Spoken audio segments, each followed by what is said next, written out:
Los libros son la puerta de entrada al mundo de las ideas. ¿Y quién va a cerrar esa puerta una vez abierta? Acompáñanos en la más grande aventura que existe, la aventura de leer y viajar a otras realidades. Bienvenidos a Entre Libros por Nacional. Muy buenas noches, esto es Entre Libros por Nacional que nace cada día. Soy César Bedón y este es un programa especial para mí. Sé que es una palabra que constantemente uso, pero pienso también que una de las lecciones que nos deja la literatura, los libros, es que a su manera cada objeto, si es que uno con el ángulo adecuado, con el interés adecuado lo mira, cada objeto tiene su propia capacidad de asombrarnos, por supuesto, ¿no? Y de hecho una de las bellezas y las riquezas del arte es precisamente la diversidad, ¿no? Entonces, bueno, digo que es un programa especial y ustedes disculparán la redundancia, pero siento que no me había topado yo con un libro como este que nos va a ocupar en la primera mitad del programa. El libro se llama Días Contados, una crónica en tiempo real casi del primer año de la pandemia aquí en Perú, escrita a dos manos, decía yo, pero creo que en realidad a cuatro manos debería decirse, escrita por Luis Johamovich, de una de las grandes plumas de nuestro país, sin duda, y también Rafaela León, notable periodista. Ambos se han unido para hacer este ejemplo de periodismo avesado, sin duda, que busca poner un poco de orden a lo que nosotros hemos todos vivido, esta suerte de cambio de paradigma, de cambio de normalidad, en fin, lo que ha sido el surrealista año 2020 para todos nosotros aquí. Pensaba yo mientras leía este libro en cómo son ellos precisamente los libros los que de alguna manera crean sentido en el mundo. Nosotros vamos a los libros, de hecho, para obtener sentido, para obtener significado, ¿no? Y lo pensaba en torno a este libro, puesto que se trata de hechos que uno podría decir, bueno, ya más o menos lo conozco porque lo he vivido. Es más, confieso que cogí yo este libro Días Contados con algo de, no sé si llamarlo escepticismo, pero me dije, bueno, esto ya lo conozco, ¿no? Y sin embargo, encontrándome en la lectura con los datos, con los retratos finos, creo, creados aquí de los actores de esta tragedia que hemos vivido todos, ¿no? El presidente Martín Vizcarra, en fin, el elenco de personajes políticos que tuvieron que tomar decisiones duras, importantes, algunas controversiales, en fin, los periodistas en este caso, hacen una suerte de retrato grupal mientras las cosas están sucediendo dentro de una pandemia que, como sabemos, ha puesto y pone la vida en peligro de todos. Creo que es un notable ejercicio de periodismo y de literatura, y con Luis Johamovich vamos a conversar en la primera mitad del programa, decía yo, y atendiendo a las sincronicidades que siempre aparecen, aquí que conversaremos también con Juanjo Fernández. Quizás ustedes lo recuerden porque ya hablamos con él acerca de este libro suyo, Residuos del Insomnio, Crónicas Desconfinadas, donde él también relataba desde otro ángulo ciertamente mucho más personal su propia interacción con la ciudad y con esta epidemia. Muchos libros más sin duda vamos a ver nosotros en torno a la pandemia del COVID-19 que lo ha cambiado todo ciertamente. Creo que va a ser un gusto para nosotros conversar con Juanjo. Él además tiene un proyecto que quizás ustedes conozcan. Hemos conversado también en Entre Libros sobre La Cocha de los Libros, que es un precioso proyecto de voluntariado para llevar libros a bibliotecas de nuestra Amazonía.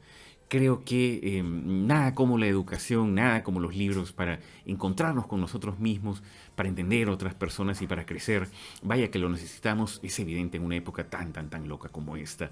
Así que te invito a que te quedes un ratito por acá en Entre Libros, que estamos comenzando el viaje ya.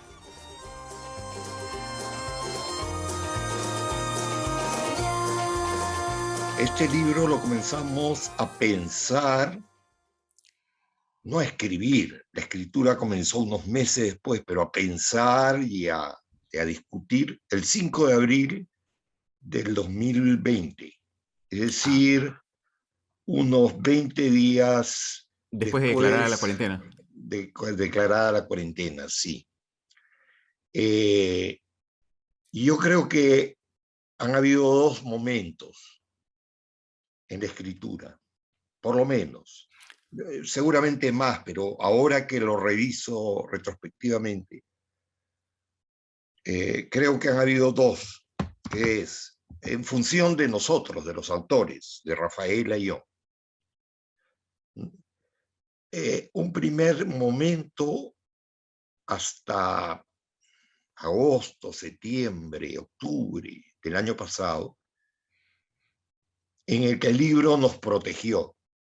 Es decir, encontramos una razón Claro. de ser, de existir. Eh, Eso fue muy bueno, yo creo, para nosotros, para los autores. Estoy hablando del el hecho de escribirlo, Sí, porque en medio de este naufragio mundial incluso, nosotros creíamos tener la piedra filosofal, la llave del futuro, la explicación de todo. claro, claro, claro. Eh, Es una empresa vana de alguna manera, ¿no? Porque, digamos, es como tratar de describir un monstruo que ni siquiera conocemos enteramente los contornos todavía porque estamos dentro de él todavía, ¿no? sí, sí, sí. Yo alguna vez he pensado que era como describir una caída mientras te estás cayendo. Claro, claro, claro. Era una cosa así, era algo envolvente, que no terminaba nunca, que no sabías por dónde seguía, que cada mes o 15 días reactivaba y replanteaba, y entonces lo que habías pensado ya no era así. Claro. Eh, no solo por los hechos que se iban contradiciendo unos a otros, sino por los conocimientos. Habían cosas que uno creía que eran ciencia y así es, y esta es la verdad. Pero conforme pasaba el tiempo te das cuenta que eso estaba en revisión, que Claro, nada se sabía. Ahora claro. sabemos un horror, todos somos unos eruditos en materia pandémica, o sea, sabemos lo que es un virus, las formas de contagio, todo. Bueno, no todo, pero mucho. Pero imagínate, en abril, en mayo, en junio, todo era una incertidumbre absoluta. Claro, claro, por supuesto. Bueno, ese es el primer momento en que el libro nos protegió, nos dio una razón de ser, eh, y fue muy estimulante. Ya lo creo. El segundo momento es cuando comprendimos que en realidad esta era una tarea infinita, que no terminaba nunca, que nunca se iba a poder cerrar, que dónde la íbamos a terminar.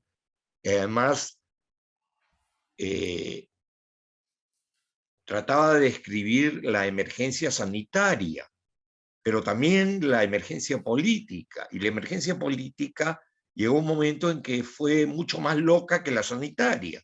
Es decir, la locura política, la enfermedad política de Perú, del país, era mayor que la que producía el virus.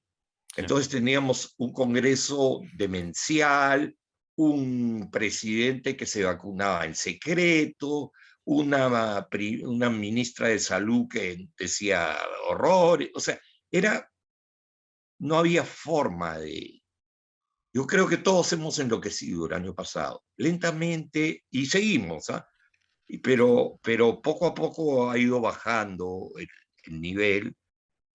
eh, y ese segundo momento sí fue muy angustioso, porque era como que no había solución, que, ¿cómo explicarlo? Eh, que habíamos mordido algo que era más grande que nuestra boca, en el fondo, Claro. ¿no? Y que no podíamos procesarlo. Y bueno, lo hicimos. Puedo entenderlo. Es muy interesante el encuentro también porque pienso que muchos escritores también coincidirán, quizás con menor grado de intensidad, puesto que esto es algo real, ¿no? Pero que todo libro entraña también en sí mismo una sensación, un fracaso, digamos, ¿no? Puesto que las palabras no llegan a expresar toda la realidad completa, ¿no? Y me hace Sí. pensar también en un dicho del periodismo muy, muy viejo que dice algo así como que en el periodismo las malas noticias siempre van a ser buenas noticias, ¿no? Entonces, esto de la pandemia, que efectivamente estoy de acuerdo, nos enloqueció a todos en el año 2020, fue pues una pésima noticia y además a nivel planetario, ¿no? Sí. Entonces debe haber habido una suerte de sentimiento contradictorio también en quien, digamos, se dedica al periodismo y de pronto ve que encuentra material para escribir por todos lados, rodeándolo completamente, ¿no? Y al mismo tiempo el hecho de que es un material tan sensible que incluso puede poner en riesgo su propia vida, ¿no? Entonces, tú lo dices además, bueno, está escrito a dos manos el prólogo, ¿no? Pero es mencionado que es uno de los libros más difíciles que han sido escritos por ambos, ¿no? Sí, sí, sí, desde luego. Yo suelo escribir acerca del pasado, Sí. un pasado relativamente cercano, pero siempre en un momento que ya transcurrió, que ya se puede ver. Esta es la primera vez que he sentido que mi tema no solo era el presente, sino incluso me ponía en duda sobre el futuro. Ahora, he pasado por todos los estados de ánimo. O sea, he pasado por la exultación, la depresión, la furia, la Mm. pena, todo. Lo he conocido todo en el transcurso del año pasado. Y no eso que dices que la mala noticia es buena noticia para el periodista. No debo de dejar de reconocer que en los primeros momentos Mm. yo estaba embelesado, esa Me podría imagino. ser la palabra, con el giro mundial que había tomado la cosa. O sea, imagínate, lo que sucede es que nos vamos acostumbrando, ha pasado un año y ya lo que era inexplicable ahora es parte de nuestra vida. Mm. Pero imagínate un mundo que de pronto se cierra. La gente ya no sale de su casa. ¿Te das cuenta? Eso a mí me parecía, pero fantástico, fantástico, casi incomprensible, en realidad incomprensible. Claro. Solo el tiempo lo iba a poder explicar lentamente y bueno, es lo que hemos vivido, ¿no? Sí, claro, bueno, un libro es también una máquina de fabricar sentidos, podríamos decir. Entonces, de alguna manera, Sí, para sí, quien lo escribe y para quien lo lee. Entonces, como lo mencionabas tú hace un exacto, rato, sí. el trabajo también de alguna manera da orientación en medio del caos que fue el año pasado y que sigue siendo este año, ciertamente, ¿no? Eh, Escribir es una forma de conocimiento, o sea, no, escribes claro, para conocer, ¿no? Sí. ya lo creo. Quería preguntar acerca de la experiencia de escribir un libro a dos manos, precisamente. No son muchos los casos de libros así con los cuales me encuentro. ¿Qué tal en este caso con Rafaela León? También han habido tiempos, temporadas. eh, yo creo que yo no hubiera podido terminar el libro solo, por varias razones. Nos apoyamos, pero es una experiencia que no quiero repetir. No por Rafaela, no por ella, sino porque no hay nada más privado en el fondo que la escritura. Claro. Entonces, cuando no es así, puede ser que en otras personas funcione de otra manera. Estas cosas son casuísticas, o sea, para unos es, para otros no hay una regla.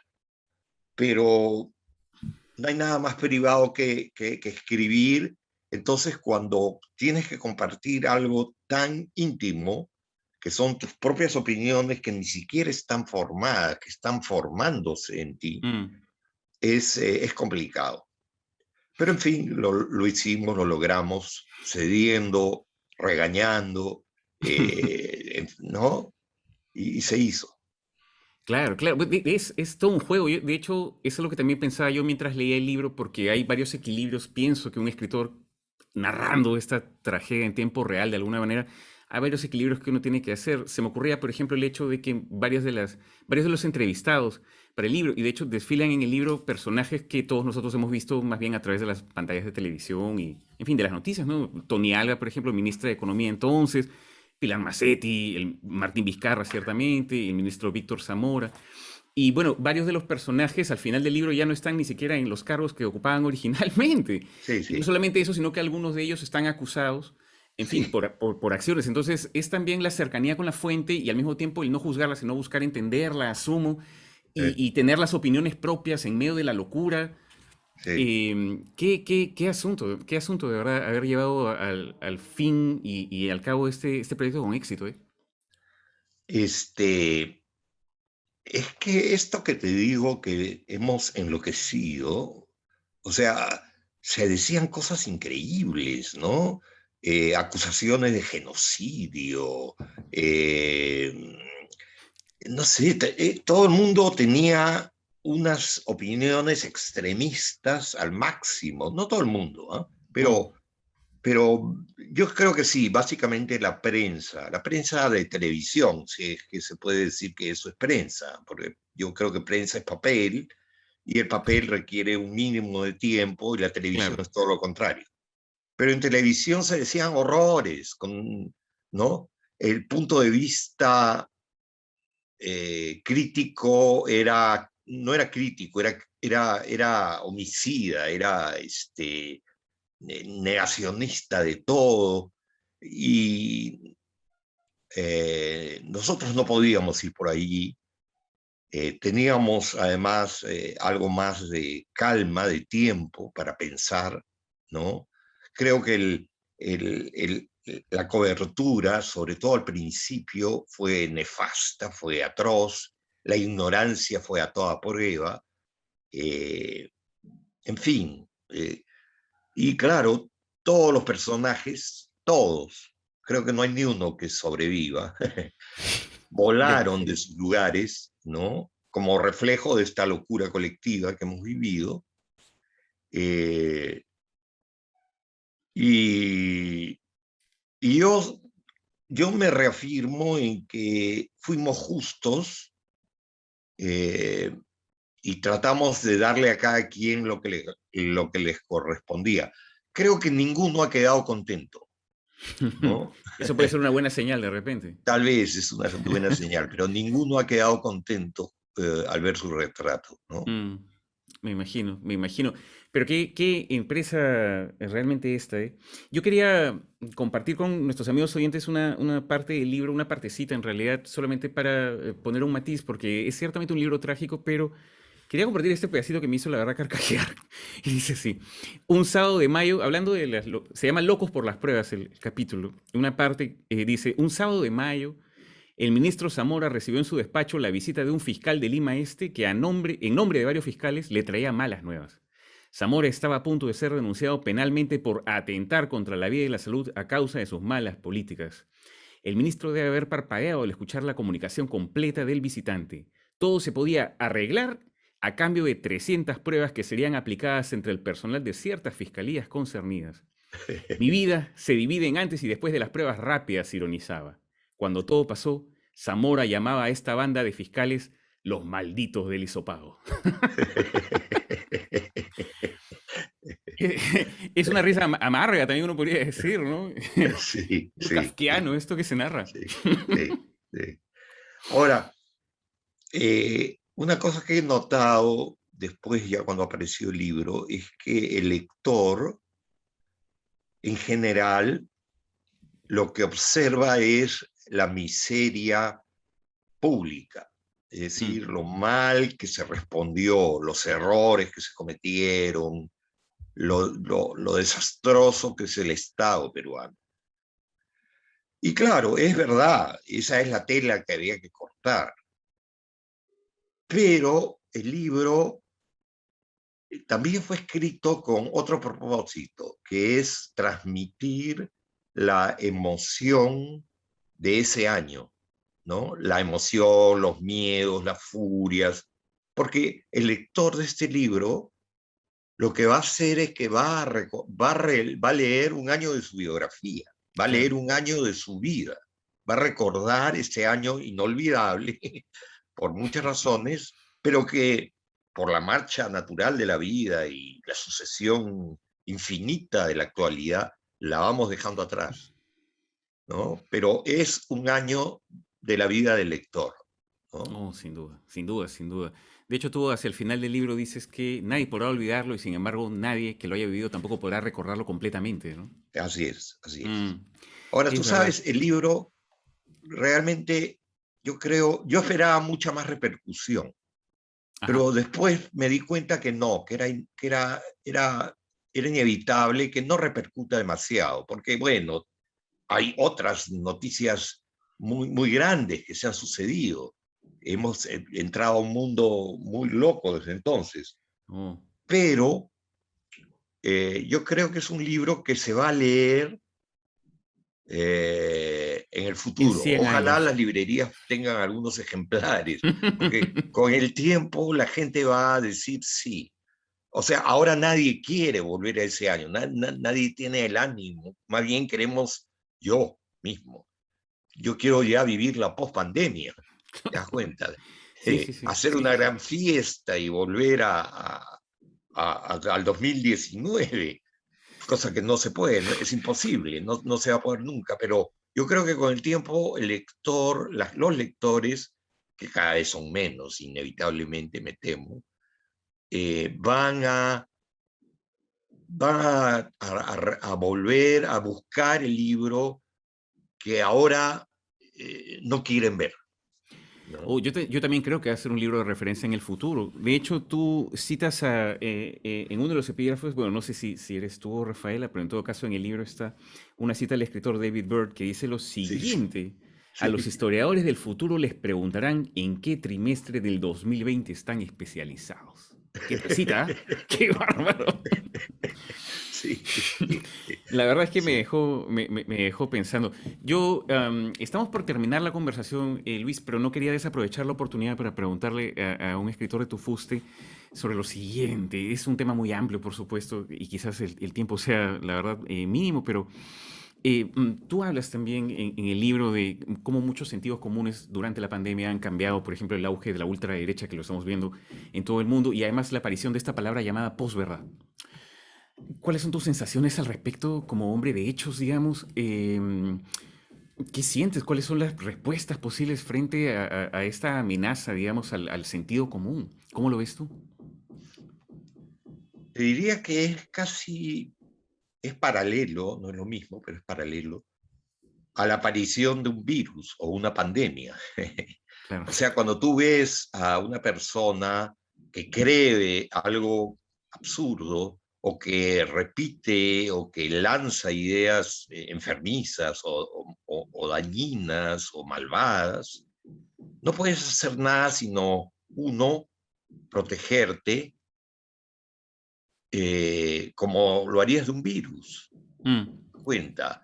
Ahora, en el caso de las ideas, no necesitas mascarillas, necesitas otras cosas, ¿no? Claridad, serenidad, memoria, ¿no? Hay otros antídotos, pero yo diría que con el virus, el coronavirus, se soltaron en el mundo también otras plagas que ya estaban, ¿eh? No se ha inventado nada, pero todo ha alcanzado una escala que nunca hubiéramos creído, ¿no?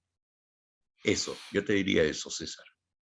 Pues en eso creemos también, y en los libros ciertamente como maneras de preservar la memoria, estoy completamente de acuerdo que este va a ser un libro de referencia dentro de un siglo, sin duda. Días contados, lucha, derrota y resistencia del Perú en pandemia. Hemos conversado pues un ratito con el escritor Luis Johamovich, quien en conjunto con Rafaela León pues han llevado a cabo este proyecto, la verdad, admirable. Recomiendo la lectura de este libro y ha sido pues un honor y un gusto, Luis, tener esta conversación. Muchas gracias. Igualmente, César. Vamos a una pausa y regresamos con más Entre Libros.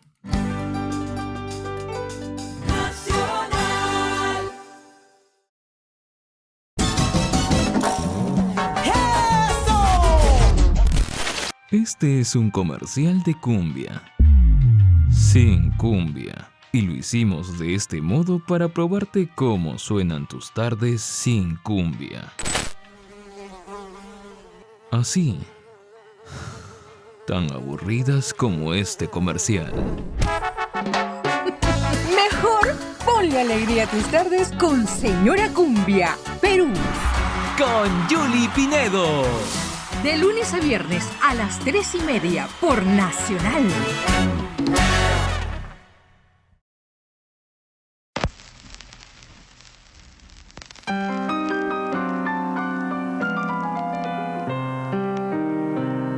Colócate a 2 metros de distancia y tápate la boca y la nariz. Que el virus no se meta en tus pulmones. Con jabón en tus manos sé feliz.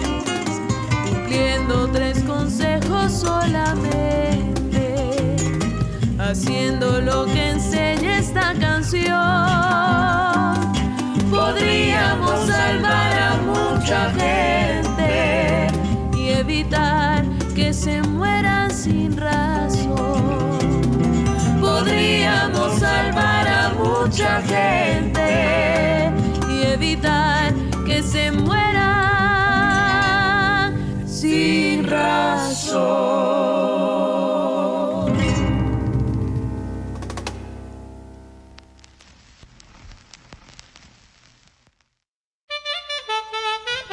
Ñawpa pachapi llaqtanchikuna sumaq mascarakunata ruwarqaku kawsakuyninkumanta willakunankupaq. Kunanja musuqmantam mascarawan churakunchik. Kuska historiata ruwananchikpaq. Mascarillawan churakusun allinlla kawsakunanchikpaq. Nacional.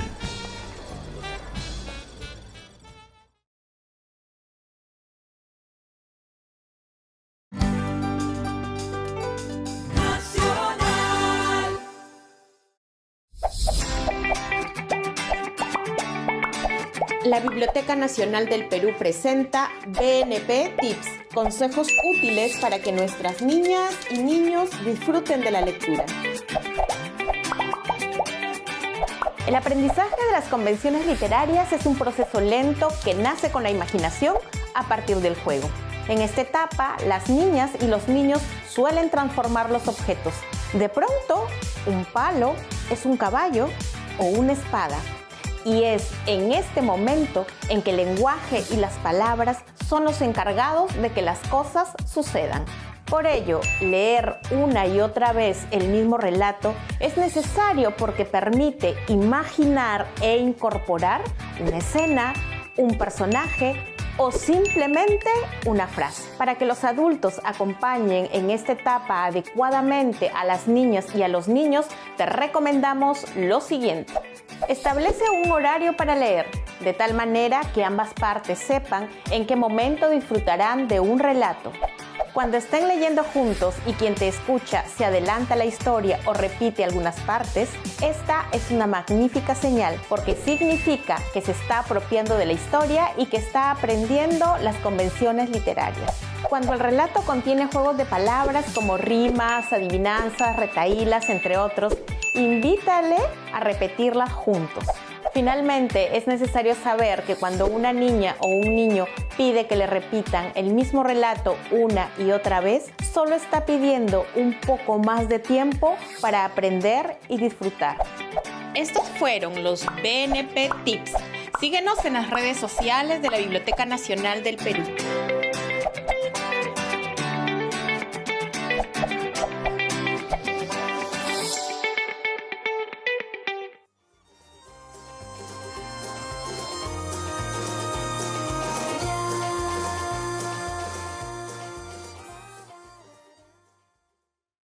Volvemos a Entre Libros por Nacional, que nace cada día, y recordaba yo aquí con nuestro invitado, a quienes pueden ver ya, quienes nos siguen por Facebook, Juanjo Fernández. Recordaba yo con él cuándo era que habíamos conversado por última vez. Quizás ustedes que están escuchando este programa pues lo recordaban mejor que yo, ciertamente. Kimberly Acero, nuestra productora, nos dice que fue en mayo cuando hablábamos acerca de este libro, Residuos del Insomnio, escrito por Juanjo, ¿no? Y lo menciono por haber sido un libro estimable, quizás ustedes recuerdan la entrevista, y además por el hecho siguiente.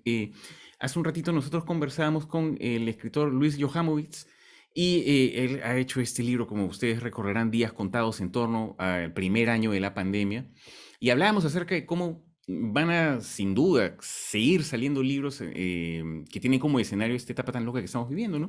Lo mismo pasaba, pues, ciertamente con este libro llamado Residuos del Insomnio, donde este fotoperiodista comentaba en un formato un poco de crónica, un poco de diario, sobre sus andanzas en medio de este país que tanto había cambiado, ¿no? Juanjo, bienvenido a Entre Libros, muchas gracias por estos minutos. Hola César, qué gusto volver a vernos. Ya son tres, 4 veces, ¿no? Oye, varias. Yo desde que he entrado a Entre Libros me he familiarizado con este nombre, ha sido uno de los primeros con los cuales me he familiarizado, La Cocha de los Libros. De hecho, si ustedes siguen el programa, pues a Juanjo lo conocen además como el impulsor de esta bella iniciativa, que es una red de bibliotecas en fin, de las comunidades de la Amazonía. Y Juanjo, con quien conversaba yo, como les comentaba hace un ratito, pues me decía que es una de sus ilusiones en general llevar libros a todas partes y que es una convocatoria que está teniendo ahí su aceptación, el de llevar libros, que en noviembre va a viajar Juanjo a distintos lugares a repartirlos y está resultando pues bastante bueno. Aquí desde Entre Libros dijimos, bueno, podemos sumarnos también, de haber gente que quiere dar sus libros, pues. ¿A dónde irían estos libros? ¿Cuál es el destino que se les va a dar, Juanjo? Cuéntanos un poquito. Principalmente es Loreto. Principalmente es Loreto y son comunidades que están en la ribera del río Marañón. Las comunidades de Saramurillo y Cuninico, donde con la población hemos organizado una biblioteca que en estos momentos todavía es provisional, pero que las comunidades ya están trabajando. Tienen unas prioridades antes vinculadas a la salud, a la construcción de colegios, etc. Claro. Pero lo importante es que los libros estén a disposición, entonces estamos con las bibliotecas en los locales comunales. Eso nos permite que los niños puedan acceder a los libros que ya hemos llevado. No me acuerdo cuando estuve la última vez, no sé si fue agosto, creo que fue en agosto, y llevé más de media tonelada de libros, 22 cajas grandes y llenitas. ¿Cómo haces para llevar 22 cajas de libros hasta allá? ¿Cómo fue el...? Nada, es fácil y barato. Oh, ¿en serio? aunque parezca increíble, es fácil y barato. A través de una empresa de transporte, que me complace nombrarla aquí, Paredes Estrella, va en camión, tiene la sede en La Victoria, va en camión hasta Yurimaguas. En Yurimaguas descargan y la trasladan a una lancha, una motonave, de la empresa Eduardos, que además nos apoya ya desde hace un año en este traslado, de una manera muy solidaria y muy amable. Y las motonaves van parando prácticamente en todas las comunidades de la ruta, ¿no? Entre Yurimaguas e Iquitos. Entonces, allí están ya esperando. Al final, apenas es dinero, es un dinero que ni se nota, y lo que es un poquito de tiempo. Pueden tardar 10 días en llegar. Claro. Una semana y 10 días, según las mareas, ¿no? Según si estamos en vaciante, en creciente. Bueno, es un poco la aventura del río, ¿no? Que para nosotros es una aventura, pero para allí es una vida con enormes dificultades, donde tenemos que considerar que todo eso que para nosotros lo vemos desde aquí, desde la ciudad, como algo así como, ¿no? Como que suena anovelable, para ellos es una rutina en ocasiones muy dura, ¿no? Es una vida dura la que se vive ahí. Por eso es tanta alegría la que da poder compartir algo, ¿no? Poder compartir en este caso libros. Claro. De hecho, y regresando a lo que yo comentaba al inicio de la entrevista, que conversábamos con el periodista Luis Johamovich, él en el libro habla también acerca de lo terrible que ha resultado la pandemia en las comunidades amazónicas, por ejemplo, de nuestro país, siempre apartadas del interés central, lamentablemente. ¿Cómo lo has visto tú? ¿Cómo has visto tú este año que ha pasado en estos lugares de los cuales ciertamente andas tú enamorado y que conoces mucho mejor que muchos de nosotros incluso? Pues mira, yo con las ganas de escribir un libro, estoy de hecho trabajando en ello, documentándome y haciendo entrevistas, viajo continuamente a Iquitos y a la región, porque creo que Loreto merece mucha más atención, pero ya no del país, del mundo. El comportamiento del COVID en Loreto ha sido excepcional.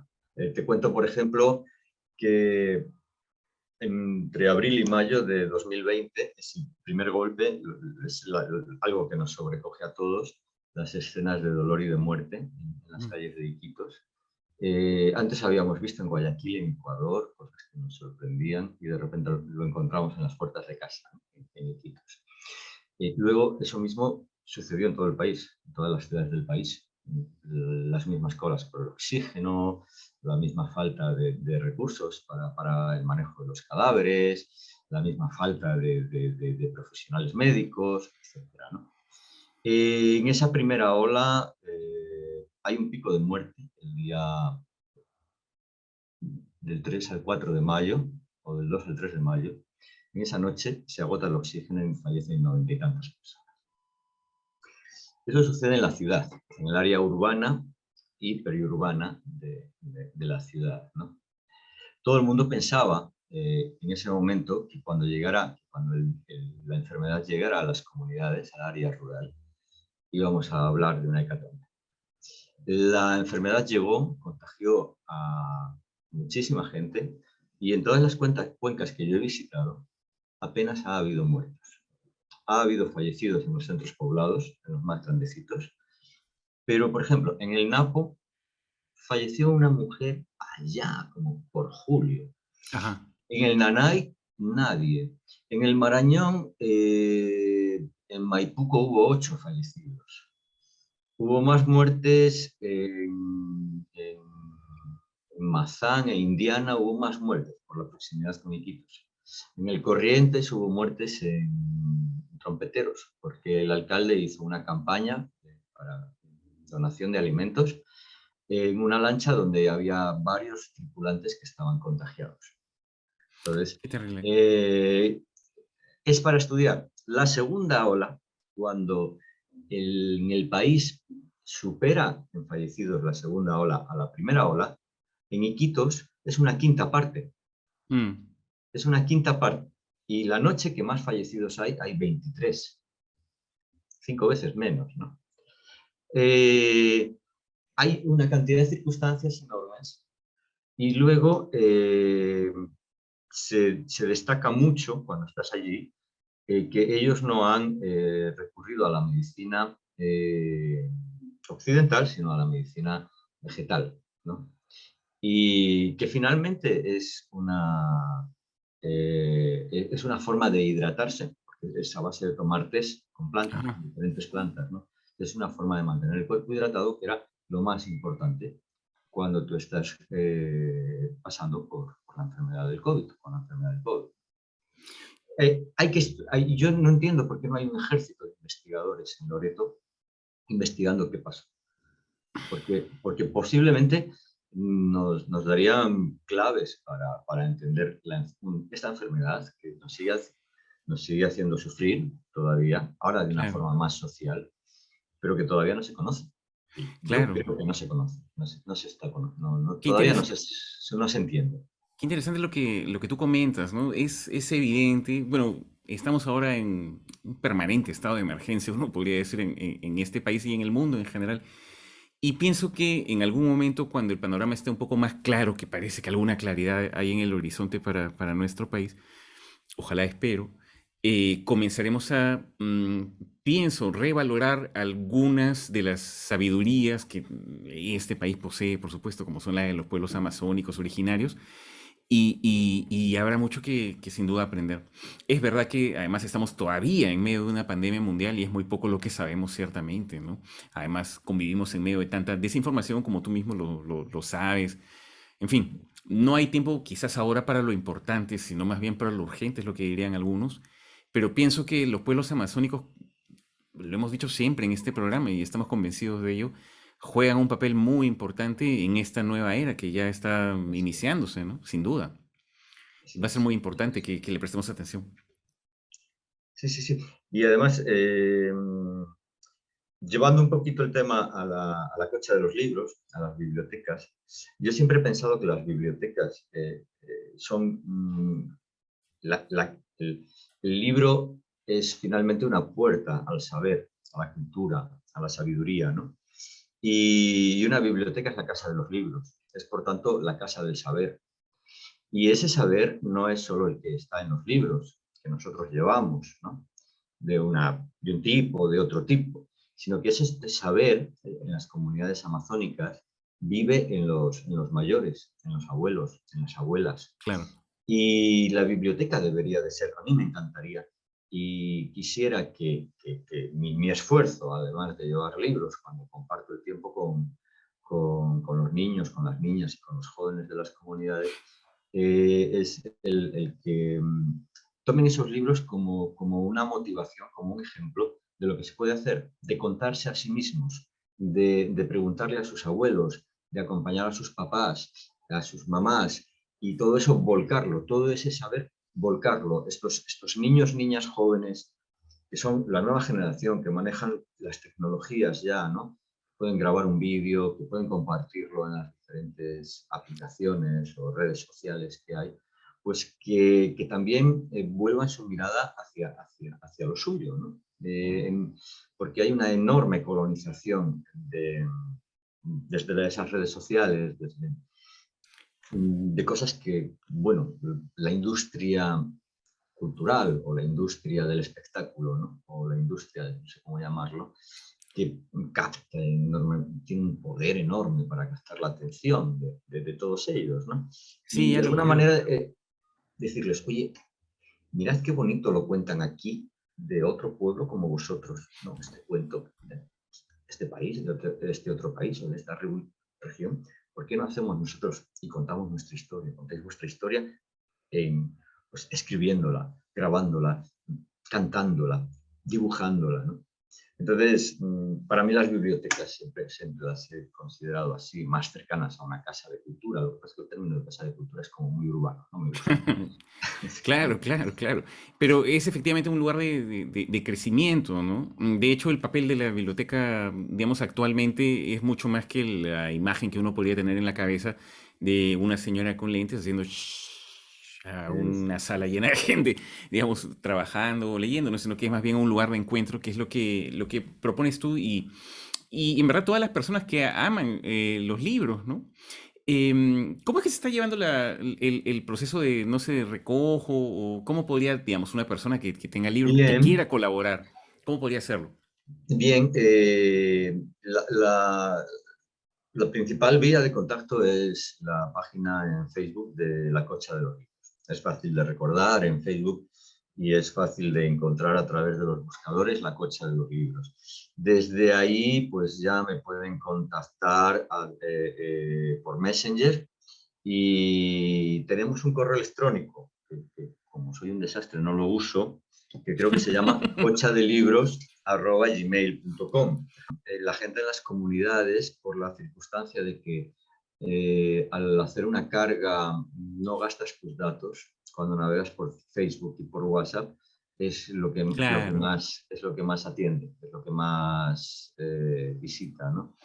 Eso también qué- significa que cuando los chicos tienen que estudiar y tienen que hacer una búsqueda en Google para alguna de sus tareas, tienen que gastar sus datos y claro. hacen recargas de 3 soles, de 5 soles, ¿no? Entonces, las enciclopedias son importantes. Me encanta cuando alguien me regala enciclopedias, diccionarios, atlas, libros de animales, porque esto les sirve mucho de ayuda, ¿no? Entonces, otro de las pendientes que tengo es la de mientras estoy allí, invitarles a buscar palabras en el diccionario, a Claro. usarlo, ¿no? En las enciclopedias. Entonces, bueno, es un recurso, porque aquí lo vemos todo tan sencillo, nos hemos habituado ya a casi que con el celular o con la tablet tenemos acceso al mundo entero, ¿no? Pero allí Sí, las pues. cosas son diferentes. No, y además no olvidar la importancia de lo físico, de lo tangible, ¿no? O sea, estamos ahora, de hecho, haciendo esta entrevista por Zoom y bueno, en general vivimos nuestras vidas a través de pantallas, pero el contacto con un objeto físico, material, además biológico, hecho de papel, la relación que uno puede tener con un libro puede ser ciertamente muy cercana, ¿no? Y tú hace un rato hablabas acerca de esta época tan loca que estamos viviendo y ciertamente la manera de prestar atención un poco como que está virando en el mundo. Y a mí me parece que precisamente las bibliotecas y los libros van a ser el elemento de resistencia cultural, de alguna manera, si es que el término no es muy exagerado, puesto que el mandato de la sociedad en general va por la velocidad y por lo rápido, el consumo sin reflexión, el consumo, digamos, superficial, ¿no? En cambio, un libro que pide que te detengas, que te da, digamos, espacio para que tú también imagines que es una máquina más compleja. Yo creo que pues por dar la contra simplemente va a ser un importante objeto de eso, de resistencia frente al orden, digamos, imperante, ¿no? Sí, no, de todas maneras, ¿no? Y luego con los libros para niños, los libros ilustrados, hay un trabajo detrás de ilustradores maravilloso. Entonces, ahora en Monte Calvario, cuando estuve 10 días en la comunidad, que es una comunidad en el Pintuyacu, en un afluente del Nanay, donde no hay señal de teléfono y tampoco hay electricidad. Uh-huh. Entonces, vivimos, bueno, sí, hay electricidad, hay un panel del colegio, hay unos paneles de luz que permiten tener electricidad. Y tuve allí la oportunidad de compartir con los niños de 4 a 8 años, 9 años, leerles un cuento, La gallina que no sabía cacarear, ¿no? Y entonces estuvimos un buen rato, media hora o 45 minutos, ¿no? Porque si el texto era bien cortito, ¿no? Era un parrafito de 3 líneas, era una riqueza enorme la que llenaba la ilustración. Entonces, claro, los niños decían, ¿y qué hay en el dibujo? La gallina. ¿Y cuántas gallinas hay? ¿Y qué más hay? Mira, y en la esquinita hay una familia de cuis. Anda, ¿y cuántos cuis hay? ¿Cómo sabes cuál es el papá cuí? Porque lleva sombrero. Es verdad, ¿no? Entonces, ¿y de qué colores? ¿No? Entonces, también es una maravilla el que te obliga a detenerte, ¿no? Como tú bien decías, ¿no? Ahora todo es a base de con el dedito pasar pantallas, ¿no? Entonces, y esto te obliga a detenerte, a fijarte en los detalles, a buscar recursos, a hacer esto, ¿no? Bueno, siempre habrá gente que nos recordará la importancia de estos objetos que ocupan este programa llamados libros, ¿no? Como por ejemplo este que publicó Juan hace muy poquito, Residuos del insomnio, crónicas desconfinadas, y amor que será también visibilizado a través de proyectos bonitos como este. Síganlo pues en Facebook, ¿no? Si no usan Facebook, entren a Facebook para seguir la cocha de los libros, pues. Y colaboren, quienes puedan, va a ser muy bonito, en esta campaña de recolección de libros que van a ser llevados pues a Iquitos por el mismo Juanjo. Oye, muchas gracias por esta conversación, un placer, y nuevamente felicitaciones por el importante trabajo que estás haciendo tú, Juanjo. Muchas gracias. Y yo, gracias a vosotros, sobre todo, agradeceros que haya un concurso, que haya un programa que siga dedicando la atención y la pasión a los libros. Me parece maravilloso. Muchas gracias, César, Kimberly, que está ahí detrás, atendiéndonos para que todo salga bien. Ha sido un gusto, pues, de lector a lector. Entonces, un abrazo, pues, Juanjo, ya nos estamos viendo. Muchas gracias. Regresamos con lo último.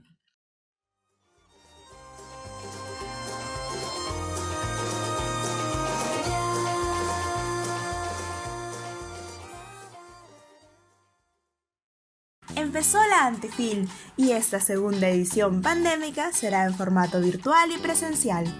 Como nos tienen acostumbrados, además de mucha literatura independiente, presentará puestas de artes escénicas alternativas, exposiciones fotográficas, libros, fanzines, música emergente, proyecciones audiovisuales y más. Asimismo va a ser del 14 al 17 de octubre y del 21 al 24 de octubre, 2 fines de semana sumamente poderosos. Vamos a tener artes escénicas, artes plásticas, fotografía, literatura, música y todos los que vamos a encontrar acá con las editoriales y fanzines, tanto el lado virtual en nuestra tienda Antifilm y tienda.p y acá en el lado presencial en la Asociación Guadalupana. El arte es para todos. Este es un evento para disfrutarlo en familia. Los pequeños del hogar podrán participar en el bloque Antifilito, una inevitable apuesta de contenidos para niños y niñas y adolescentes. Teatro, danza y hasta un taller literario a cargo de Jorge Eslava. Queremos extenderles la invitación para el Antifilm 2021, que este año va a ser mixta, en formato presencial en la Asociación Guadalupana, Alfonso Ugarte 1398, y la edición virtual en las redes sociales de Antifilm, tanto en Instagram, Facebook y YouTube. La música no faltará. Rafa Raez y Los Paranoias, Ako, Nuria Saba, Morbo y Lala son algunos de los artistas que se presentarán en esta fiesta del arte independiente. Conéctate a sus actividades virtuales o asiste a las presenciales en la Asociación Guadalupana Cuadra 13 de la Avenida Alfonso Ugarte. Todos los protocolos de bioseguridad garantizados. Anímate y disfruta de la Antifil. Les esperamos con mucho amor y cariño. Esperamos que puedan venir y darnos toda esta fuerza calurosa que queremos hacer para darle un nuevo aspecto a esta Lima pandémica. Muchas gracias, invitados e invitadas.